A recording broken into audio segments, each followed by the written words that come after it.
खालापूर तालुक्यातील कांद्रोली गावात रहिवासी असलेले जितेंद्र जनार्दन पलांडे हे दिनांक 25 जुलै 2025 रोजी दुपारी 1:10 स्वतःची होंडा शाईन मोटरसायकल घेऊन आजारी असल्यामुळे गोडिवली तर्फे कांद्रोली येथील घरातून रुग्णालयात जाण्यासाठी निघाले. मात्र ते त्या दिवसानंतर घरी परतलेच नाहीयेत.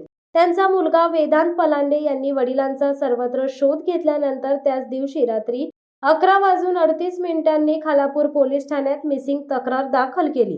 दुसऱ्या दिवशी घरापासून सुमारे 100 मीटर अंतरावर असलेल्या नाल्यात सकाळी 11 वाजता जितेंद्र यांची मोटारसायकल आढळून आली आहे.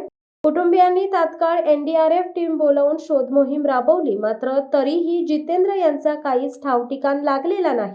विशेष म्हणजे पोलीस यंत्रणेकडून कोणतीही सक्रिय शोध मोहीम हाती घेतलेली नाहीये. तसेच नातेवाईकांनीही योग्य माहिती दिली जात नसल्याचा गंभीर आरोप नातेवाईकांनी केलाय. यामुळे कुटुंबियात तीव्र नाराजी असून शोध मोहीम अधिक जलद आणि प्रभावीपणे राबवावी अशी मागणी त्यांनी केली आहे. जितेंद्र पलांडे यांच्या पश्चात पत्नी तृप्ती, 75 वर्षीय आई आणि 2 मुलं असा परिवार आहे.